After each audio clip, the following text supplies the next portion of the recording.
आज की वीडियो में हम जानेंगे कि ऑर्डर ब्लॉक और पीओआई में क्या डिफरेंस होता है। इलावाजी आज की वीडियो में मैं आपको बताऊंगा कि मिटिगेटेड और अनमिटिगेटेड ऑर्डर ब्लॉक्स क्या होते हैं और वो कौन कौन सी कन्फ्यूजन्स थी जो ट्रेडर्स के बीच चली आ रही थी।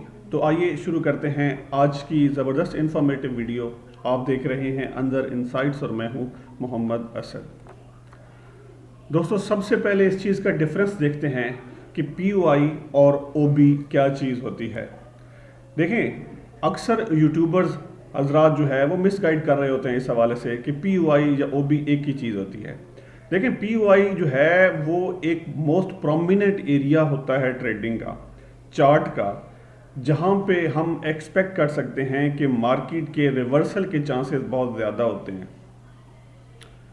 ठीक है, और जहाँ पे सबसे पहले ये चीज़ मैं बताता चलूँ कि अनमिटिगेटेड और मिटिगेटेड क्या चीज़ होती है कि मार्केट जब चार्ट पे टैप कर देती है, ठीक है, हमारे जो एरियाज होते हैं, चाहे वो ऑर्डर ब्लॉक हो चाहे वो पीओआई हो, उन एरियाज पे जब मार्केट टैप कर देती है तो वो जो अनमिटिगेटेड एरिया था वो अब मिटिगेटेड एरिया हो चुका। मतलब वहाँ पे मार्केट ने टच कर दिया, टच करके अपनी रिवर्सल जो अपनी साइड इख्तियार कर ली। अभी मैं आपको फर्दर भी बताता हूँ। देखिए, पीयूआई और ओबी में क्या डिफरेंस है। पीयूआई बेसिकली एक ऐसा जोन होता है जहां पे हम एक्सपेक्ट करते हैं कि मार्केट की रिवर्सल मोस्ट प्रोबेबली हो सकती है, एक अच्छा चांस होता है। ठीक है, अब देखिए ना, हमारे पास ये दो सिनेरियो हैं। बेरिश सिनेरियो की बात करते हैं कि मार्केट ने एक इम्पल्स मूव लगाई, उसके बाद मार्केट जो है इम्पल्स मूव लगाने के बाद मार्केट ने रिट्रेसमेंट ली, देन अगेन नीचे आई, फिर अगेन एक ऐसी वेव बनी है जिसने जो रिट्रेसमेंट थी इसकी लिक्विडिटी उठाई है। ठीक है, लिक्विडिटी उठाने के बाद मार्केट जब नीचे दोबारा गिरी है तो बीओएस कर दिया।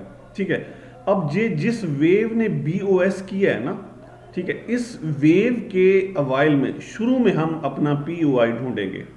ठीक हो गया, हमने अपना पीओआई ढूंढा। अब पीओआई के लिए कंडीशंस हैं, कौन कौन सी कंडीशन है ये जरूर जहन में रखिएगा। पहली कंडीशन ये है कि पीओआई जो है वो इम्पल्स मूव के स्टार्ट में हमने देखनी है। दूसरी कंडीशन ये है कि पीओआई के लिए ज़रूरी है कि वो पिछली किसी भी वेव की लिक्विडिटी स्वीप करे। तो ये दोनों कंडीशंस पीओआई की पूरी हो गई। उसके बाद पीओआई डायरेक्ट नीचे आई है और ब्रेकआउट स्ट्रक्चर कर दिया पिछली वेव का। यहाँ से रिट्रेसमेंट होती है तो रिट्रेसमेंट पे ऑर्डर ब्लॉक बनता है। ऑर्डर ब्लॉक बनने के बाद ये देखें ना, ये रिट्रेसमेंट की लास्ट कैंडल, ऑर्डर ब्लॉक बनता है, उसके बाद मार्केट नीचे आती है, दोबारा से ऑर्डर ब्लॉक पे टैप करती है। तो हम ये एक्सपेक्ट करते हैं कि अब ऑर्डर ब्लॉक पे टैप करके मार्केट नीचे आएगी, लेकिन मार्केट नीचे नहीं आती, बल्कि मार्केट दोबारा से ऑर्डर ब्लॉक को ऊपर की जानिब तोड़ देती है।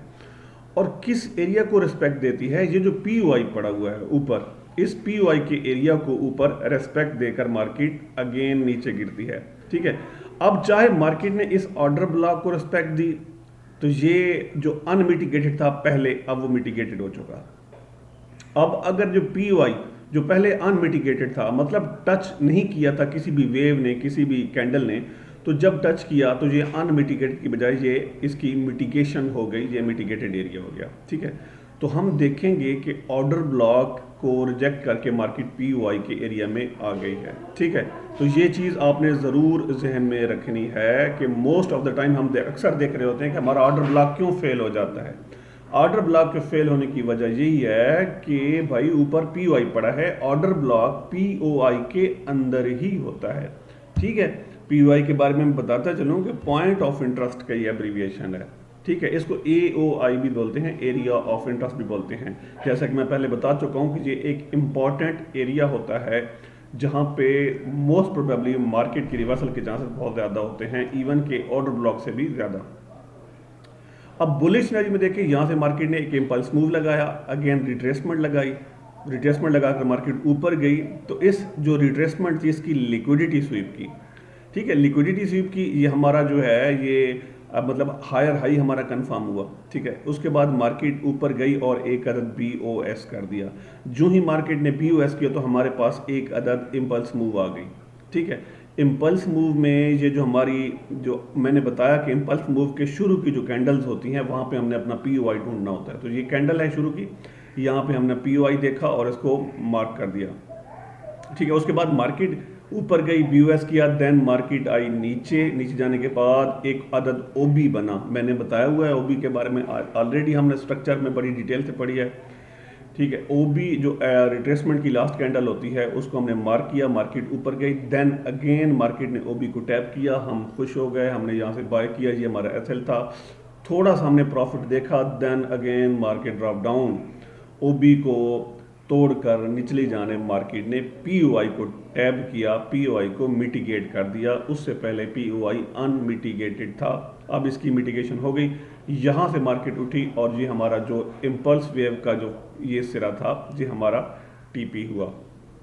ठीक है, इस चीज़ को ज़रूर जहन में रखिएगा कि पहले ऑर्डर ब्लॉक ये BOSO ब्रेक ऑफ स्ट्रक्चर, और ब्रेक ऑफ स्ट्रक्चर होने के बाद जो इम्पल्स वेव है वहाँ पे हमने अपना POI ढूंढना है। ठीक है, यहाँ पे जिस तरह ये ब्रेक ऑफ स्ट्रक्चर हुआ इस मूव का, तो यहाँ पे हमने अपना POI ढूंढा।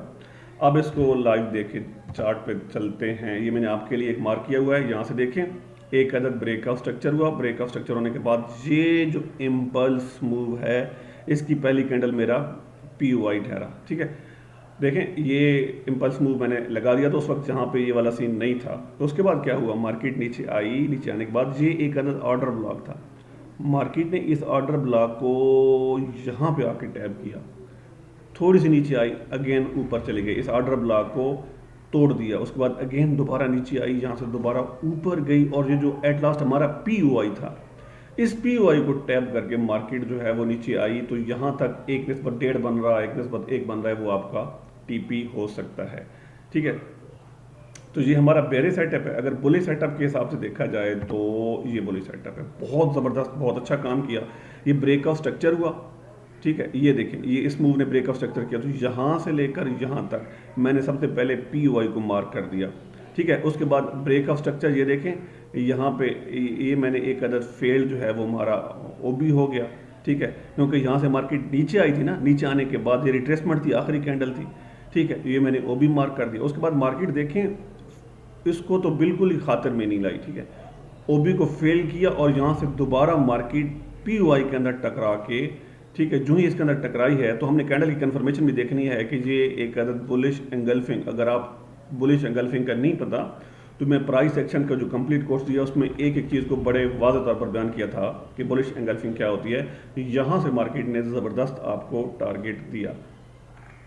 तो ये था हमारा आज का टॉपिक, जिसमें हमने POI पॉइंट ऑफ इंटरेस्ट या एरिया ऑफ इंटरेस्ट AOI भी कहते हैं, और ऑर्डर ब्लॉक के हवाले से हमने बड़ी डिटेल से पढ़ा कि ये क्या चीज़ होती हैं, हमारे ऑर्डर ब्लॉक अक्सर क्यों फेल हो जाते हैं। ठीक है, तो मैं उम्मीद करता हूँ आज की ज़बरदस्त इन्फॉर्मेटिव वीडियो आपने पसंद की होगी। अगर अभी तक आपने चैनल सब्सक्राइब नहीं किया और आप फॉरेक्स ट्रेडिंग भी सीखना चाहते हैं तो प्लीज़ जल्दी से मेरे चैनल को सब्सक्राइब कर दें, हमारे साथ जुड़ जाएं, और अपने उन तमाम दोस्तों को जो फॉरेक्स ट्रेडिंग सीखना चाहते हैं, फ्री ऑफ कॉस्ट इंशाल्लाह each and everything regarding the forex will be provided.